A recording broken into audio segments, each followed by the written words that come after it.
Hey, low ego action heroes. Welcome to today's podcast. This is Debbie Levitt from Delta CX, and I hope I don't have any peanut butter cup in my teeth. Will you tell me if I do, because we're friends? Welcome to today's episode. It's episode 77, Chatbots and Conversational UX. And in a moment, I'm going to introduce two fantastic guests who've never been with us before. But first, I want to remind everybody watching us live that, yes, we really are live, and you are welcome to send in any comments or questions through the LinkedIn chat, through the YouTube chat, and also through Twitter with hashtag DeltaCX all together. I'm monitoring all three of these things as best as I can, so send everything there, and I hope everybody is excited as I am to learn more about chatbots and conversational UX. So let me bring in today's guests, and let me start by having them introduce themselves. First, Susan, spell yourself and tell us all about you. Hi, everybody. I am Susan Hura. I'm actually going to spell my first name, although I still consider Susan a normal name, but you'd be surprised. S-U-S-A-N. My last name is Hura. That's H, like in hotel, U-R-A.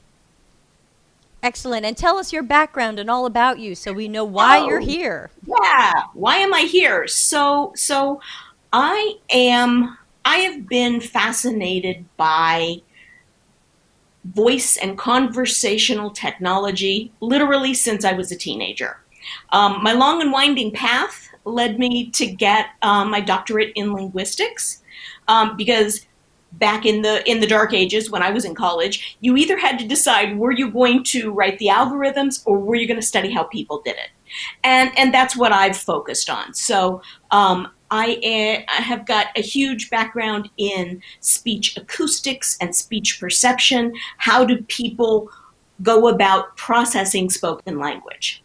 I did a brief stint in academia, and following that, I've had about 20 years out here evaluating, doing user research, and designing for conversational interfaces. Fabulous. Okay, great. Now we've gotten to know you. And next we're going to meet Chinu, who I met, I guess, about a year ago at the big design conference. And I hope I'm pronouncing you okay. Yes, you're actually pronouncing it correctly. Good. And Spell yes, we yourself actually and met last week. introduce. Yes. So, hey everyone, I'm Chinu. My real name is Srikant, but all my friends, colleagues call me Chinu. And if you want to know my real name spelling, it's spelled Srikant. But what really matters is my nickname, which is Chinu, which is spelled Cheenu. And I am a UX researcher based in Austin, Texas, currently in between stuff. And one of my areas of interest and specialty that I've kind of developed over the years was in the conversational AI space. And it's funny because when I was an undergrad, I actually studied cognitive science. And while cognitive science is one of the avenues into UX, it was never on my radar. I was intending to go towards more of an academic route since I was actually really fascinated by how we make decisions and reason, the cognitive neuroscience behind that. And during my undergrad, I actually did cognitive neuroscience and computational modeling as my concentrations. However, during my master's, I actually focused on human-computer interaction, and the things learned from the from like the computational modeling side of things have really helped me with trying to bridge together that with UX, and especially in the conversational AI space and understanding how things would work, and also trying to make sure that it really works from a human-centered perspective. So that's why I'm here. And I'm glad you are. So thank you both so much for joining. And I'm going to start with some of those easy questions, and we'll start with Susan, and then Chinu, you can add to this one. What do we mean by conversational UX? What is that? Susan. Sure. It's a great question. There's basically two flavors of conversational UX. So there is text-based conversational AI, and that's what you find in chatbots. So you've all seen these pop up on your favorite website. You know, the little box pops up and asks if you need any help. Some of those are still powered by actual human agents behind the scenes, and almost all of them eventually go on to a human agent. But there is the possibility of building conversational bots that allow the user to come in, describe what they need in their own words, and get a response. That quality is true for the text-based chatbots, but it's also true for voice conversational interactions. So unless you've been living under a rock, you've heard of our favorite conversational apps like Alexa and Siri and Google Assistant. Almost everybody has interacted with these. And it's a similar thing.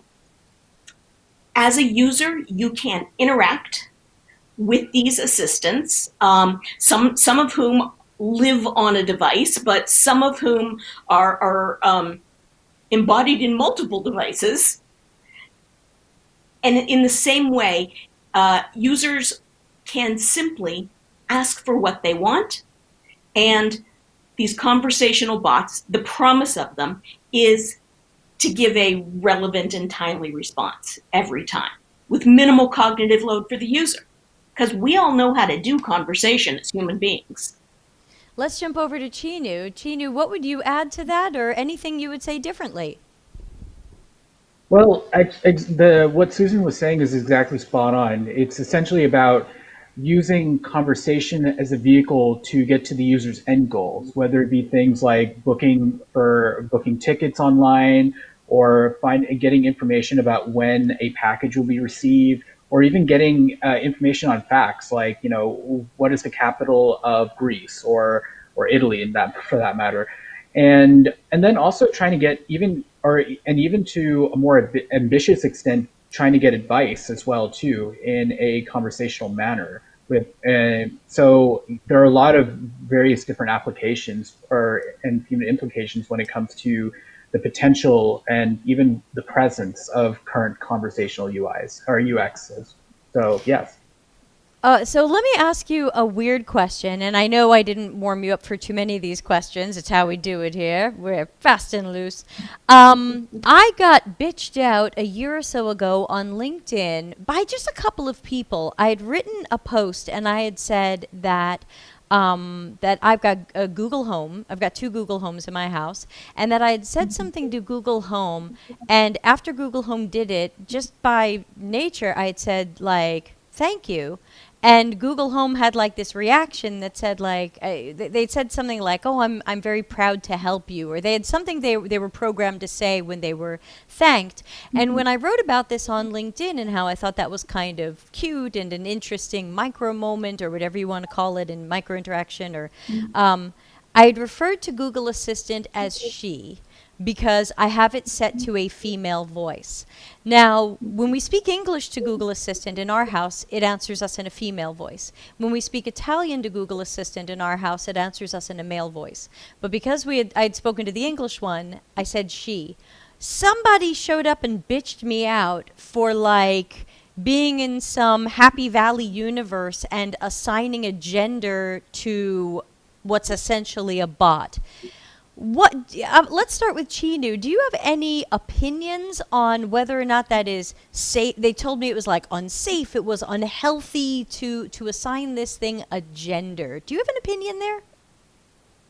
No, that is a really interesting question, and I think that it's kind of weird. I mean, if you look at the history about like really understand like how we actually kind of associate or build attachment with all these voice UI, voice user interfaces, or even chatbots for that matter, you kind of have to look at the history of even the computer before it, because computers used to refer to as females that actually did a lot of the grunt calculation work.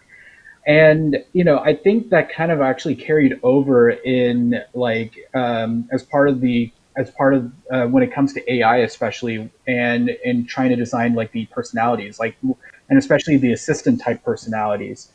So there's that factor. Other part of it, it's really hard. I remember last year there was actually a chatbot. I forgot the name of it, but there was a chatbot that was trying to challenge the assumption of genders and trying to make sure that it was trying to provide a very gender neutral experience. And so there is a lot of things that are being challenged by that. And then there's also a lot of factors about there's also a lot of research about who do we prefer to get advice from, and things like representation and whatnot. I remember there were a couple of studies I read a long time back. This is back in 2015, where a lot of people tend to associate females with more, kind of helpful and more kind of that nurturing factor when it comes to getting advice and getting that assurance. Things might have changed, and so, but that's kind of, I do feel like there definitely could be a little more like representation and more diversity when it comes to the representation of voice UIs, especially, and also trying to override the kind of the archetypical female voice. I know that Amazon Alexa in India, they're actually having Amitabh Bachchan's voice for a famous actor in India, for those who don't know, who is actually going to be a voice option for Alexa in India. And it's so, I think that's a pretty that's kind of the way I see it, is that I would like to see kind of a balance in it, and trying to make sure that we kind of move away from the typical, the archetype, and trying to make sure that there's different representations for different languages, and having people have the choices. So yeah. Susan, let me throw that one at you. Was there something weird about me? The person made it seem like I'm weird for giving this thing a gender, and I should have thought of it as an it and not a she, but I was hearing a female voice. What's the right thing for me to say? Yeah, I think so. So I want to yes and everything Chinu said. There is an issue of sexism in conversational AI around exactly the stuff that you were talking about. Completely agree there. But I think the specific reaction you got, Debbie, was way off base. The reaction, the person who was complaining was essentially asking you to turn off deeply ingrained behaviors that we all have as humans. Conversation is primarily a social interaction for us. Yes, indeed, we use conversation to exchange bits of information back and forth. But the primary thing of conversation is that it is a social thing. We, all of us, automatically make determinations about the people we're talking to based on the evidence we have in front of us. So if all you have is a voice, and that voice fits through its pitch and phrasing and word choice, corresponds to voices that you know belong to female people, it is the most natural thing in the world to call that voice she. That's not something that we as human beings are able to turn off. It's actually such a robust phenomenon, and I promise I won't go like full linguistics professor on you guys. Yeah, we got more questions, guys. More questions. Here's what this is related to. So this social ability of ours to tune into the other person and assess them by the way they're talking, you can observe this in kids as young as 4. Have you ever seen a 4-year-old talking to someone they perceive as a baby, which could be a 3-year-old? For kids as young as 4 will adopt the infant-directed speech patterns, the way that we all make our voices go high and low. We emphasize things. We raise our eyebrows a lot. We exaggerate our expressions. We are hardwired to do that. That is what we do. And this is not something that we're taught. It's something that we know how to do simply because we live in this soup of conversation our entire lives. So the judgment that you made, that she was a she, I don't think you can override that kind of stuff. Okay, good news for me. I passed the test. Thank you both. I thought it was a compliment to Google in a sense, but put something on LinkedIn, someone will bitch you out, and that's okay. So let's back up a little bit. So we've talked a little bit about what conversational UX is, and some of these identities of these bots or assistants. What's the difference between doing conversational UX work and doing more, I don't want to say traditional UX work, but let's say non-conversational UX work, working on other digital solutions or services? Start with Susan. Okay, so I'm going to warn you that I've got a long answer Uh-oh. on this. I think it breaks down. I think there are three major differences. So as I said, my whole career has been on the voice side of things. I am aware of the rest of the UX world because I'm married to one of those people. Oh, one of those people.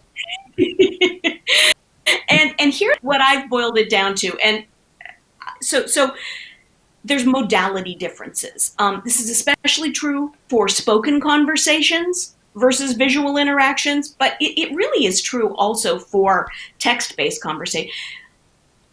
The modality is different. So visual interactions tend to be simultaneous and persistent. So you have some amount of stuff presented in a visual display, and it stays there for the user to peruse at their leisure. Conversation, on the other hand, unfolds turn by turn, step by step. So conversation is both sequential and it disappears. So we can only say or listen to one thing at a time, and once it's been said, it's gone. So there's no permanent record of it. Okay, that's number one. Number two, conversational interactions, because of the way they unfold turn by turn, are more susceptible to errors introduced by timing. So if I simply just stop talking in the middle of my answer, everybody starts looking around on the audio version tomorrow. Yeah. Yes, yeah. Sorry about that, but there are things that you can do that can disrupt a conversational interaction that are just minor glitches in timing. Conversation is a precision-timed interaction. The back and forths are in the milliseconds in most conversations. Okay, so it's that kind of precision, just not as much of a factor in a visual UI. And the third, and I think really most important difference between conversational and visual UX is that any artificial conversation that you design is by definition a bad copy of something that human beings are utter experts at, even as very young children. So we're hacking an inborn, innate, wildly over-practiced skill. And I think this is why when you get conversational design wrong, that people have such strong interactions. Now, I'm not saying anybody likes a lousy website or an unusable mobile app, but it doesn't engender the same kind of emotional reaction as it does when it's conversation, because conversation is a part of who we are as human beings. So, thank you guys for listening to my very long answer. And that was your TED Talk. I'd love to hear any additions or rebuttals or whatever to all of that. Cheenu, same question to you. How would you explain the difference between conversational UX and other forms of UX? Yes. So a lot of the things that Susan was just talking about was like really spot on. The fact that the designing for a conversational experience requires a lot more planning and strategy of sequences versus going to a website, which is much more open-ended in that experience. So, but I would like to add from my perspective actually, I can add a little bit more before talking about kind of the things from a UX research standpoint. But the things I would also really like to add is that in the conversational UX experience, you actually have a lot of other problems that were either kind of overlooked in the website experience or never really thought about as much. So things like copy, especially. You want to make sure that for chatbots, especially, you have to think about things like how much copy you're providing to the users, because you have to be mindful of things like cognitive load and how much information you're providing. You also have to think about things like personality as well too, because your chatbot is actually supposed to represent your brand or a peripheral part of your brand. And so you really have to think about how it's being represented to the users and how users feel about it, because you want to make sure that the experience is, it not only gets the job done, but it also has a little bit of a pleasure, and that it works hand in hand with having it be very resourceful and reliable.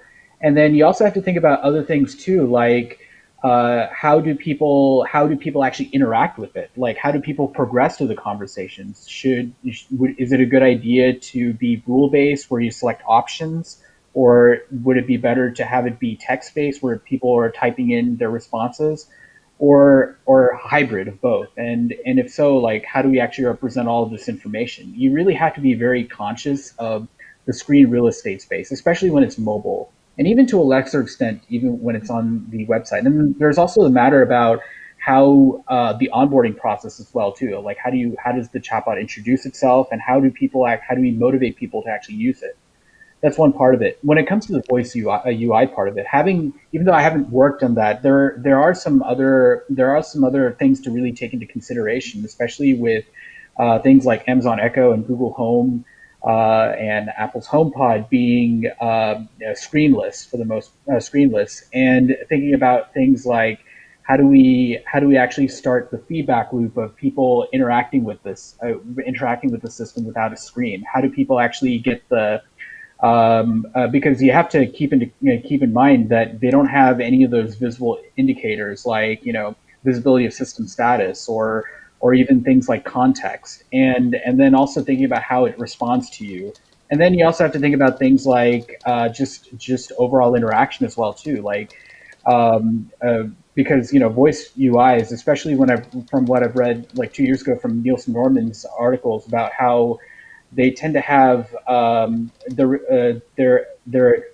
have a pretty high attrition rate when it comes to usage after a couple of weeks, because a lot of the things like asking it for the weather, or even things like telling jokes, which is what I like to do with my Google Home Mini, and tend to kind of taper off and kind of get old after a little while. So you have to really think about things like discoverability of all the different skills and abilities that they have and all that stuff. So in short, it opens up a lot of new problems that a GUI, designing for a GUI doesn't really have, or don't really think about as much.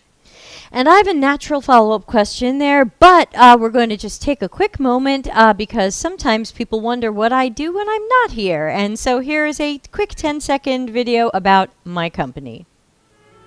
Delta CX, available for CX and UX consulting, projects, and training. Contact us for a free consultation. And this is also the part of the show where I remind you, won't you please usability test the subscribe button, everybody on YouTube. Please, make sure it works. Make sure you're subscribed. And of course, way over there, won't you please empathize with the like button? Press that like button, especially all you on YouTube. Make sure YouTube knows in the algorithm that this is a lovely, lovely video to share with others. And of course, somewhere over here, I never know where to point, we also have a Slack channel that has almost 300 people, so come on and join in. You've got lots of access to me and other friendly folks. And another quick reminder, And sorry to cover up Susan on this one, but please remember that I'm running a 2-day Acture workshop in December. Excellent, Susan. Good job. She's still there. You can find it at deltacx.link/DEC for December 2020. And I'm doing my 2-day core skills Acture workshop, which will take you from, oh my God, Acture is so scary, to confident intermediate, so you can confidently put it on your resume or CV. And I'm charging $60 for that instead of the usual $900. So it is my 2020 gift to everybody, because this has been quite a year. So check that out. See if you can get the approval for that. You'll also get my video courses with that. So you get the live workshop and the video courses for $60. I hope everybody will check it out. So I want to ask a follow-up question to what we were just talking about, because this one is burning for me. Well, I did some research into conversational interfaces and chatbots a few years ago for a job that I was working at. And I remember at the time, it was maybe 2017-ish, and everyone was, every article was, yeah, you know, everyone's going to tell their Alexa and their Google Home to reorder paper towels. And I don't know what press release went out, but I don't know if you remember this, but every article that was being written about people doing shopping on these devices, either through chatbots or speaking with these assistants, everything seemed to be everyone's going to reorder paper towels. And I was working somewhere I won't name, and they got the idea of, well, why not let people buy dresses? And without giving you what I thought of that, let's imagine the mom who has to pick out a dress for Easter, and she's hoping it will match her daughter's dress. I'm going to start with Cheenu. Can she do that, and should she do that, talking to a conversational assistant? Yeah. That's actually a really interesting problem, especially from a conversational standpoint. I think the problem with the current state of like voice assistants. Now, I'm assuming that in this case, like let's assume, for instance, in this case, it's a voice assistant that you're trying to get the dress from. Like, so I think the biggest problem with that is because of the fact that you lack a screen, you don't have that visual context to see if I like this dress, or if my daughter will like this dress, as well as things like how it would fit, maybe getting recommendations for what are good potential matches. So if it's all done by voice, you really have to take a big leap of faith, I have to say. If it was with a chatbot, on the other hand, I think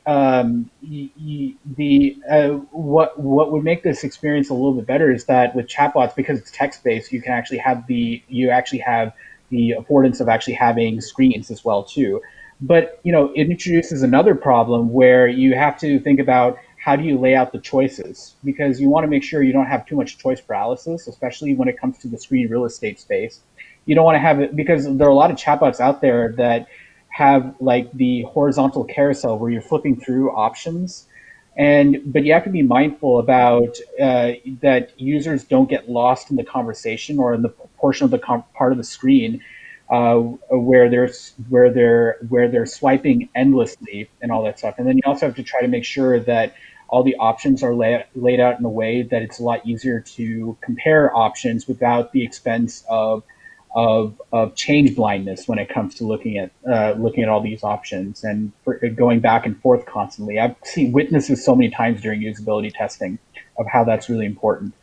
But what I will say, though, kind of as a futuristic perspective, and something that's probably already been doing, I'm not sure, but what I will say, though, is that I feel like we kind of have to really revamp our way of thinking about conversational experiences just being purely voice or text, and making sure, and by that I mean actually potentially interacting with an actual virtual character on screen.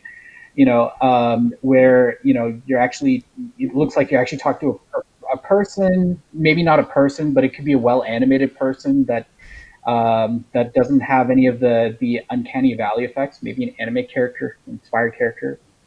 maybe a suggestion. I mean, don't judge me. But the point is, I feel like my hypothesis is that I, if you actually have like an actual like virtual agent that you can actually see that you're interacting with on screen, it can actually provide a lot more opportunities screen-wise when it comes to being able to not only be able to build an attachment to this character, but also being able to get more context and being able to actually show options on the screen and kind of pick and match and everything, while at the same time providing the best of the conversational experience, which is a personalized experience that is tailored for this customer. Again, all of this is hypothetical.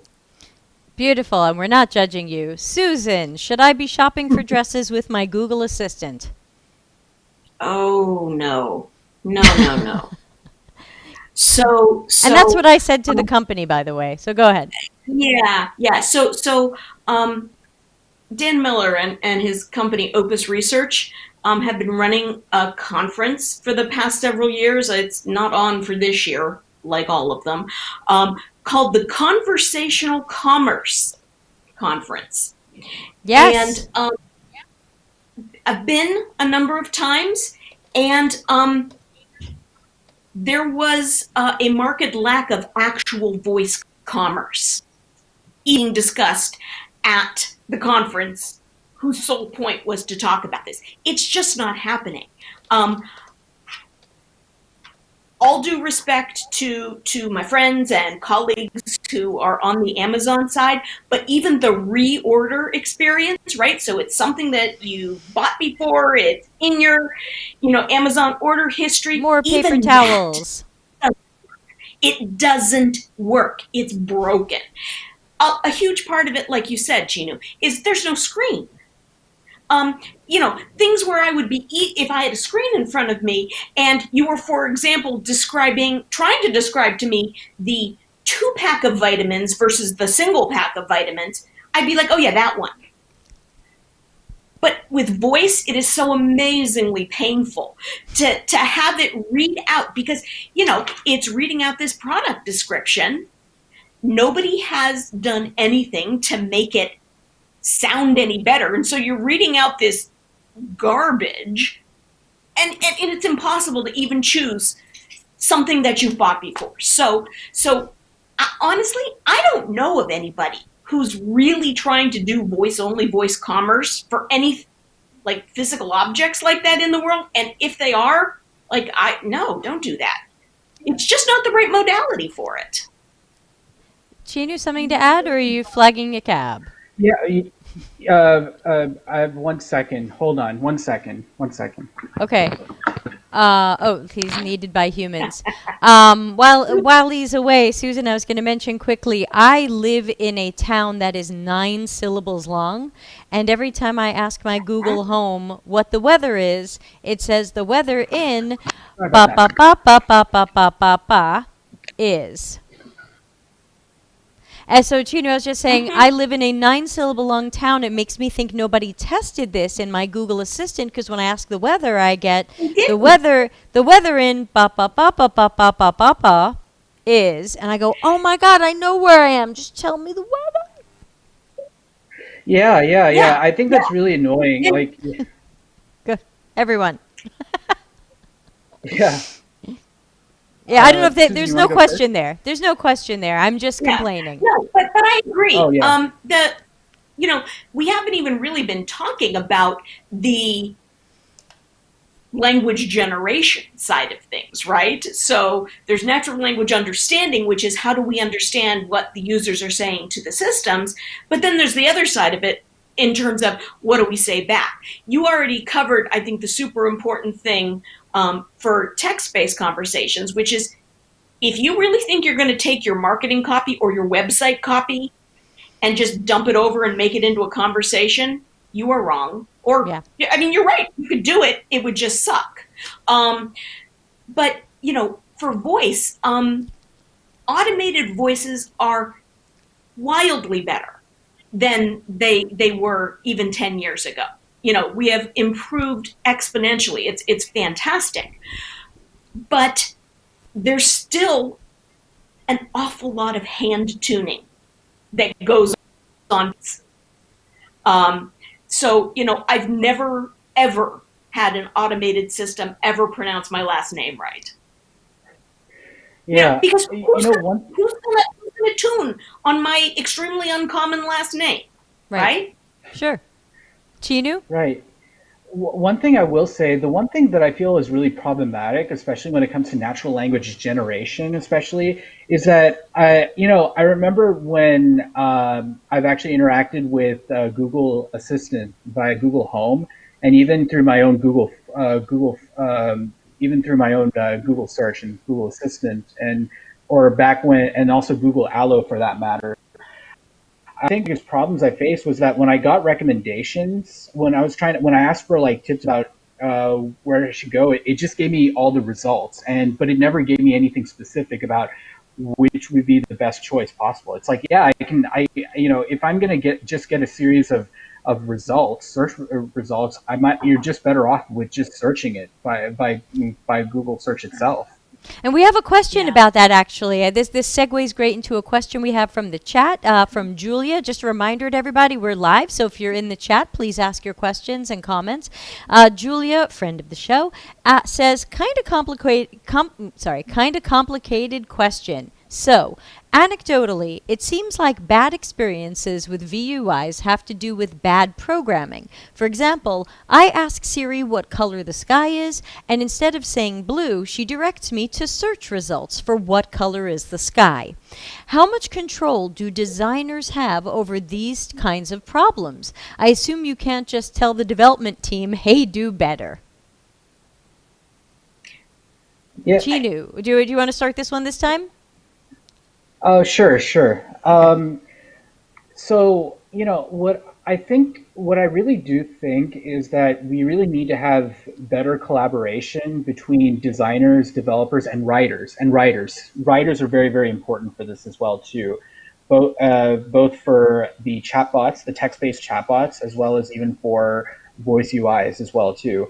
And it's really because the thing is, I think there has been, there's a mixture of problems. One is partially back end when it comes to training data, and then the other part of it is how we're actually working around the constraints of that. And I feel like that's one of the first steps to really think about, is really coming up with a good strategy when it comes to how do we best display these responses, and how do we actually and providing those suggestions and recommendations and whatnot, and making sure that the chatbot is aware of the user's context, where they're located, which room, where they are generally, so that it's it's intelligent enough, but not to the point but it has a good balance between not being too creepy, but at the same time not being too, uh, you know, aloof or unaware. So that's something I would say.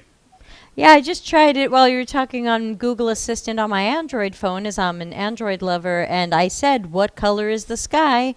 And it's giving me, why is the sky blue? A Quora question on what color is the sky. It just didn't say blue. Susan, who do we blame? I think is maybe Julia's question. Yeah. So in short, I feel like we're at a stage with the development of not just conversational AI, but AI in general, where there's often a tension between giving the best possible experience today, which means doing a lot by hand, having bespoke responses for what color is the sky. Because what do we all mean when we say what color is the sky? The sky is blue. Of course we all know that. That's what you say. But that is something that would have to be added by hand, right? And handled in a different way that is probably outside of the template that's been built for sort of general knowledge type questions, right? Where if you were asking something more complex, maybe giving that list of website results is better. That can be more fully automated. Here's the thing. We are so far away from general knowledge of the world intelligence in an AI that I am wholeheartedly for, let's by hand, if we have to, code in good experiences. We are very far away from it. And you know, I think, I don't know, I'm not the developer guy, right? So I'm not the one who's ever going to say, you know, let's push on the technology side of it and people will get used to it. I think we should go ahead and do it by hand, and that it is that tension between the promise of the technology that's not quite there and having to do too much by hand and making messy code. And I remember getting into a conflict. Sorry, Chinu. I remember getting into a conflict with someone on LinkedIn when they were trying to plug their chatbot development company, where they were going to create a chatbot for you, and they had put something up on LinkedIn that, and I don't remember it now, and I can't find it, but it was something to the effect of like, people aren't using chatbots correctly. And we need to inform people better about how to work with chatbots. And, you know, we'll build you your chatbot, but really people have to meet us halfway, kind of thing. Cheenu, what do we say to that person? Yeah. Like, coming to that, I actually have like a couple of disparate thoughts, mind you, but I think it's really, really important to like this problem. So to the point where you were just talking about this developer that was saying they're not using it right. I think the biggest problem with how people are approaching AI is that it's kind of this engineering first approach. Like, there's a lot of this, what I like to call STEM bias, or in this case, programmer bias, where there is a lot more focus on building the most intricate algorithm, using all these technical things, and they get so deep into this tunnel vision of the technologies that they lose sight about the end user's experience and whatnot. And I mean, I've witnessed this a lot of times as kind of an outsider, having seen a lot of people and worked closely, and even having my own father that was in the space, in the NLP space, and machine learning space. And there's this problem where they get a little over optimistic or blindly optimistic when it comes to how this algorithm can do everything, and you don't need all these subject matter experts to do things. But then there are a lot of rebuttals about how they're like jobs like, you know, imaging, like for scans and whatnot in the hospital setting require a lot more human knowledge beyond just checking scans and looking at the superficial things. And then there's also how much, I mean, I feel like there's this underestimation about how much subject matter expertise is involved in their job, and that there's this assumption that everything that they do in their respective jobs is just all manual and mechanical, and that an AI can do everything alone. Then there's also the other part of it too, is that it creates this unrealistic expectation. It actually kind of feeds into this unrealistic expectation that AI is a magical thing. It'll work automatically as soon as you turn the button on. It'll know everything about you as soon as you turn it on, and that it'll just get smarter all by itself without any sort of supervision.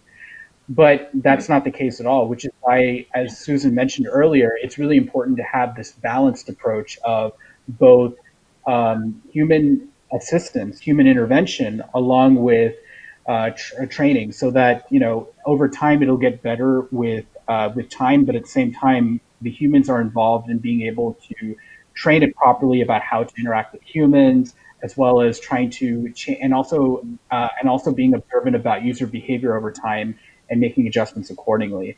So finally, when it comes to his point about, you know, people aren't using it right. Well, the thing is, people don't really have a clear mental model or understanding of how AI works. They have this, again, as I mentioned earlier, there's this assumption that it works like a miracle worker, a genie or something, where you ask it something, it'll give you whatever you want. But that's really not the case at all. Just like humans, it requires a lot of training to get better over time, and a lot of exposure and practice to get better over time.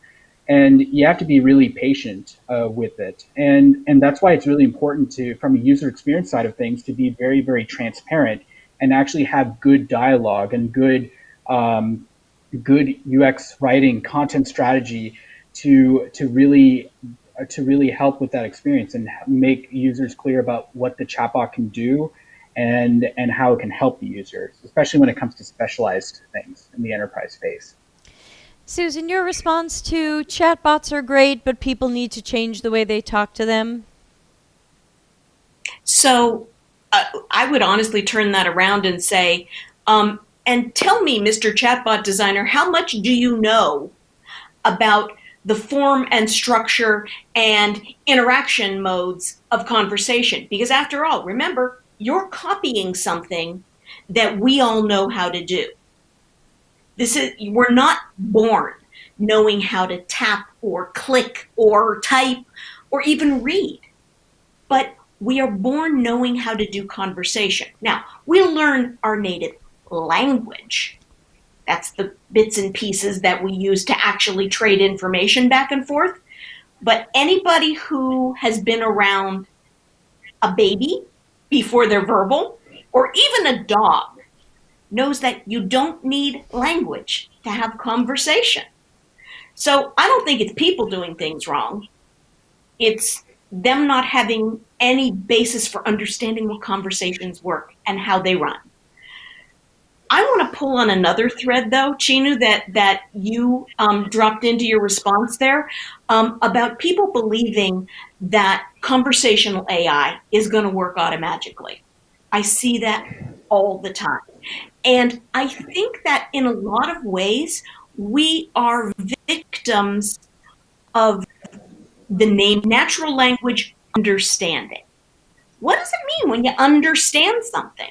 Well, when you understand it, yeah, okay, I hear the sounds that are coming out of your mouth, and I'm processing that through my auditory system, and it goes to my brain, and then I decode those sounds and I match them to words, and the words get matched to meanings. And that's understanding.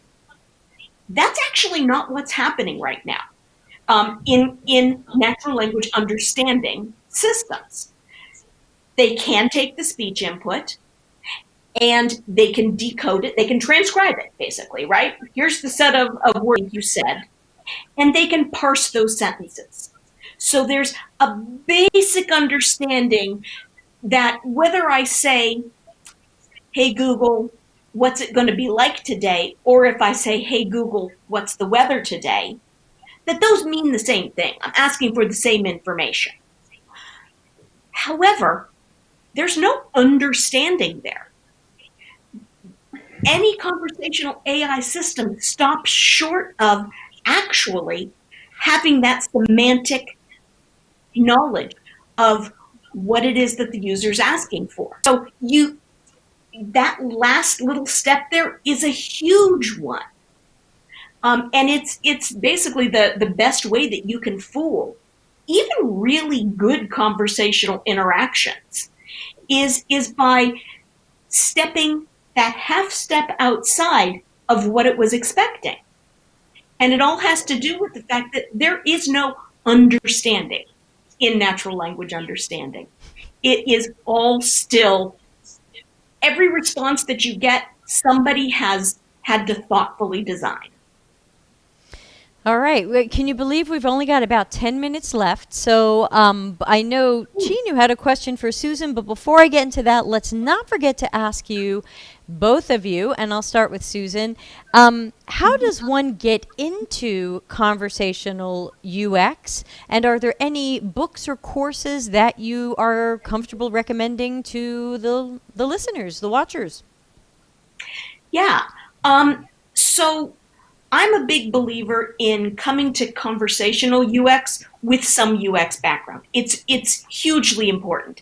This is first and foremost a UX field, so having that user-centric philosophy down, the understanding of the importance of collecting user feedback, doing appropriate research, all of that is absolutely foundational. Beyond that, you really should try to learn a little something about language.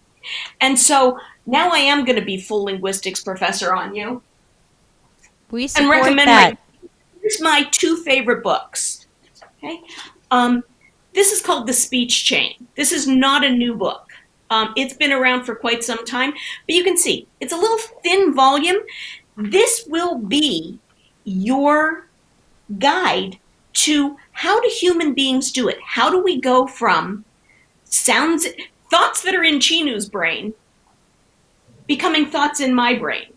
And doing that by having our brain send out commands to your articulators, and then you make a sound that comes through the air and it hits my ear. And this is your guide to that. This is it. It's a fantastic book. The Speech Chain. It's by Peter Dennis and Elliot Pinson. This is a relatively new book. You want to know about conversation? This is the right one. Nick Enfield. It's called How We Talk. I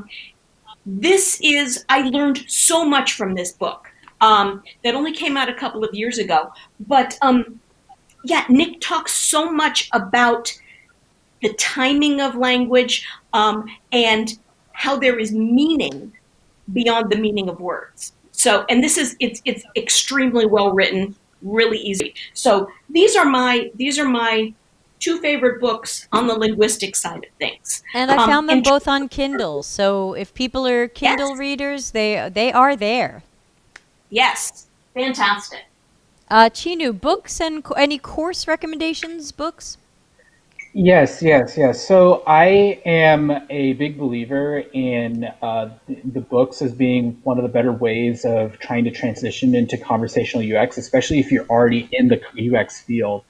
I actually have a couple of books that I recommend, and usually for me, my philosophy is always kind of to go beyond just the the technical parts of how it all works. It's really important to understand the psychological parts of it. So I actually have a couple. I'm going to actually narrow it down to 3 books. So one book I recommend is called The Most Human Human by Brian Christian. This book is really great because it really talks about things like what makes us human. And it's really important when it comes to trying to design for conversational experiences and kind of understanding and differentiating between the differences between humans and machines and being aware of that. And also being aware of the smoke and mirror things like the Loebner Prize as well too, when it comes to one of the older prizes for conversational experiences, kind of the successor to the Turing Award, the Turing test. Another book I recommend that I really, really love, and this is it's called You Look Like a Thing and I Love You by Janelle Shane. And what I love about this book, it's a great book. And what I love about this book is that it really provides a lot of insights into how, between our expectations of AI and machine learning and how they actually work. And it really highlights both indirectly and directly the importance of UX in really designing these experiences. And I really like how it does it in a way that's very indirect. And then finally, the last book I would recommend if you're wanting to learn it from a practical side of things, especially when it comes to content strategy, it's this book, Conversational Design by Erica Hall.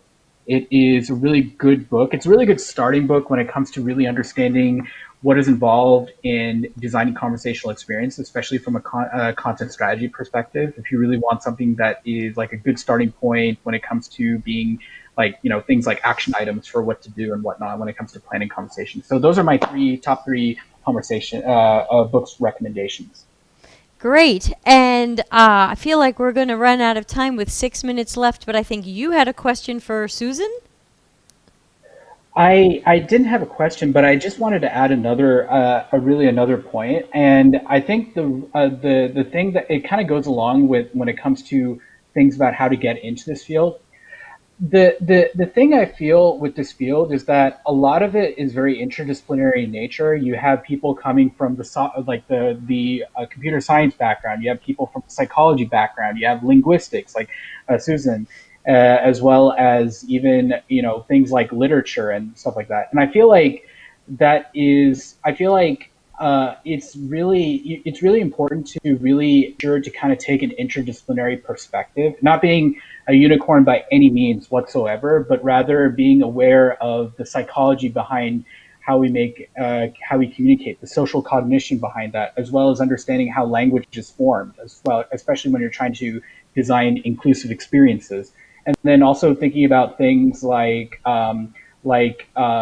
personality design, like getting some inspiration from things like books and video games, especially when it comes to designing characters and designing things that will designing virtual agents is something that's really key. So I think really, I feel like I can't really give a straightforward, this is the path you should take to get into this field.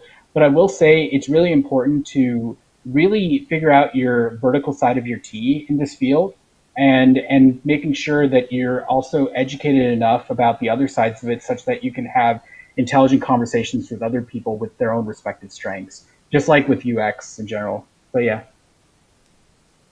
All right. Well, gosh, we're down to a few minutes. I was going to ask one last question, and then I guess we'll wrap up, and that is IVR systems. Who's responsible for that? Is that part? You are. Is that part of? Is that part of conversational UX? And just for people who aren't familiar with that term, that's when you call somebody up and they go press 2 for this, press 3 for this, read your credit card number out loud, and we're all so frustrated with them. Susan, tell us about IVR systems. Sure. So IVR systems, interactive voice response systems, and conversational AI are in the process of converging. So in the same way that you can build a bot that lives on Amazon Alexa, those same kind of conversational bots are more and more in the call centers. The problem is that UX and the center world don't really have much to do with each other in most organizations. So the problem with IVR systems has very little to do with technology and everything to do with lack of design, lack of user experience involvement. The technology side of it, it's there. You can create a perfectly useful system for IVR, even leaving aside conversational UX. But yeah, that's that's what it comes down to. It's a big fight, but I think more and more more and more organizations are starting to really appreciate that this is still the primary escalation channel. So of course you go to the website first and try to self-service, or you pull up the app on your phone and you try to do it that way. When you have a problem, what do? You call. So, getting that user experience right is every bit as important as any of those other channels. Great, thank you. Your answer is very important to me. Chinu, anything to add to that? The options may change. So, yeah. Well, I would like to say that, I think the biggest problem with the IVR systems from a user experience perspective is that there's so much cognitive load and also thinking about how we associate things that it kind of becomes like a problem that needs to be thought of from a card sorting perspective about how do people categorize things. But one other thing I would like to add, though, from a chatbot perspective is that we kind of have, especially with rule-based chatbots, that's why it's really important to really think about how you design those options, both by the wording as well as how many options you provide. Because otherwise, when you have too many options and when you have options that aren't very clear or don't really match with how people associate with the information, you get the same IVR problems. So being aware of that is something that's key. Yeah. Susan, Tad? And by the way, everybody who's out there trying to design those rule-based chatbots, go and look up. There's 20 years of good lessons from IVR land, believe it or not. Yeah. Absolutely. Yeah. Don't make it feel anything like what it's like to be on hold with some company. It hurts. Unfortunately, we're out of time. We're going to have to wrap up. So I'm going to call on each of you to just tell everybody where in the interwebs they can find you. Is there anything they can buy from you? I love when guests plug themselves. So Susan, where can people find you, follow you, or buy something from you? Well, I'm not sure exactly what I'm selling. I should have had cookies ready. No, services, books. I don't know what you do. Yes, what do you do? Absolutely. Yeah. Find me at bantertechnology.com. That's where I am doing business. I am happy to engage with folks on conversational UX, independent. So your platform doesn't matter, and projects big and small are good. I am not a prolific tweet person, but you can find me at Speech Usability on Twitter. Cool handle. And of course, find you on LinkedIn as you. As me. Susan Hura. I hope I got that close. Cheenu, where can everybody find you? Yes. So I'm very active on LinkedIn, and you can find me by my full name, Srikant Chinu Chari. I know it's a mouthful, but if you watch it on YouTube, if you type in the exact names, you'll be fine, and you should find me. Or you can just type in either one of those names. I'm also very active on Instagram. You can find me at chinu.chari. And that's where I post a lot of a mixture of things ranging from UX related stuff like Curate, as well as gaming stuff, as well as, slice of life stuff and everything occasionally. And then I also have a Twitter as well too. And my Twitter handle, bear with me, is at minstrelman91. Well, I got a Twitter back when I started I opened my first Twitter account back in 2009, and I was a big Jethro Tull fan, so I had Minstrelman and everything. And but it's at Minstrelman91 at Twitter. And finally, I have a Medium profile as well too. If you want to read my Medium articles, just type in my name and you should find it. Google these people, find them, throw money at them, hire them, everybody. And with that, we're going to have to wrap up. We are over time thanks to the people who joined us live today. We had about 15 people joining us live and sticking through, and they didn't have too many questions because I think you were answering them before they could ask them. So thanks to both of you for a fantastic hour together. I hope we'll see you again for another topic. And everybody be safe, and I'm going to play us out of here. Bye. Bye. Thanks for watching. Delta CX is available for consulting and projects related to CX and UX strategy, leadership, training, problem finding, problem solving, and innovation. Learn more at deltacx.com.